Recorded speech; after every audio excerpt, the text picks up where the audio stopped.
Welcome to Uganda, a country in the eastern part of Africa full of beautiful places and even more beautiful people. Now, I don't know if you've been to Africa or even if you've thought about it before, but it's full of surprises. For one thing, compared to the United States, Uganda is very, very poor. Over half the country lives on only $1.25 per day. I mean, that's how much we might spend on a soda from a soda machine. Also, instead of a cold winter, Uganda has a rainy season during which it rains every day. Every day. This means it's full of forests and waterfalls and lakes. In fact, Uganda is home to Lake Victoria, the largest lake in all of Africa and the largest tropical lake in the world. Here's the thing. It's also home to beautiful music and to wonderful people who have a lot to say. It's Ravi here in Kampala. Pretty soon we're leaving for the Braintree school, so I will be with you a little bit later. The Braintree Primary School is located about 7 miles outside of the capital of Kampala, in a town called Chanja. Now, while Kampala is a big city that would seem pretty normal to you, as soon as you get outside the city, everything changes. There are lots and lots of people selling bananas and other goods, usually from their houses right on the side of the road. Speaking of the roads, once outside of the capital, they're mostly made of dirt. This made for a really bumpy ride.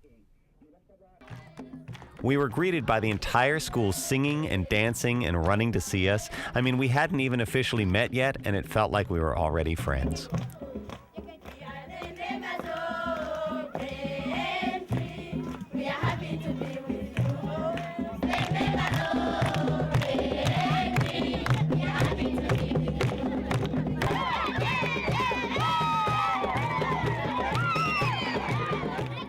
I spoke with Mzee Mukasa. Mzee is a word that means elder, and that's a sign of respect. Respect for your elders in Uganda is very, very important. Anyway, Mzee gave us a tour of the school, and he told us a little bit about how Braintree got started. My wife had the idea of starting the school. She started with nothing, and she was provoked by seeing children just playing dirt around. Then the idea came to her and said, why don't I help these children? She had no room. She used her son's garage. That was the starting point. With the 5 children. 5 children? Yes. And now how many children are at Braintree? Approximately 200. And to walk around here and see that it only began with a small in your son's garage, and to see all the buildings here. There is a library, there is a dormitory for the boys and the girls, and there are all the classrooms. It's a lot of hard work. Yeah, we got some donations. We have got kind people who have assisted us financially. We have friends from the United States. That one did a very good job by donating money to bring water here for children to drink. Because they didn't have clean water here for a long time. Did not have clean, yes. What is it about Braintree that is special? Because this feels like a very special place to me. We want to give education to the children so that they can benefit in the future. Lunch is cooked over a fire in a big pot in the kitchen.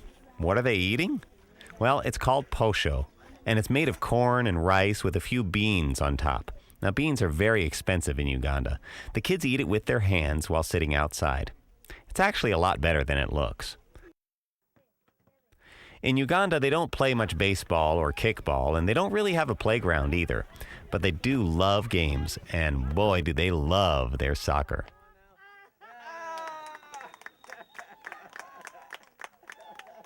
There's a library full of books and magazines. The kids grow up speaking their own language, which is usually a language called Buganda.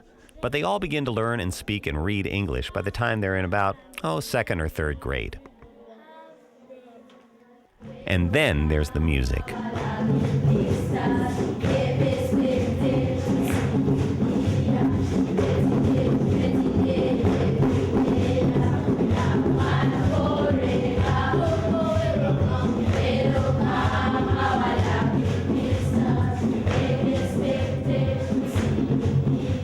After they sang some of their own songs, I tried to teach them some in English, including one called Chicken Lips. You know, those chicken lips, lizard hips, alligator eyes.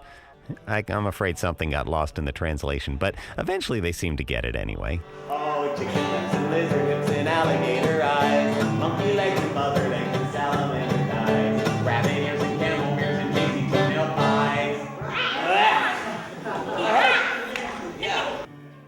I also let all the kids play my guitar. For many of them, it was the first time they'd seen one in person. And then we sang songs together.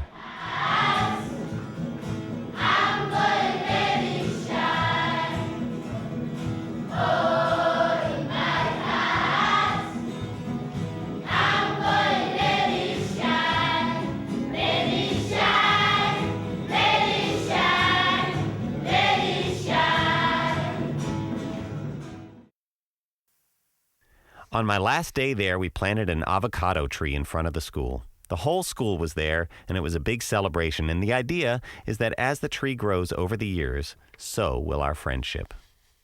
So that's a little bit about the kids of Braintree. They're always smiling, always loving, and always singing. I fell in love with them, and obviously they have a lot to tell us. So, now it's your turn. What do you have to say?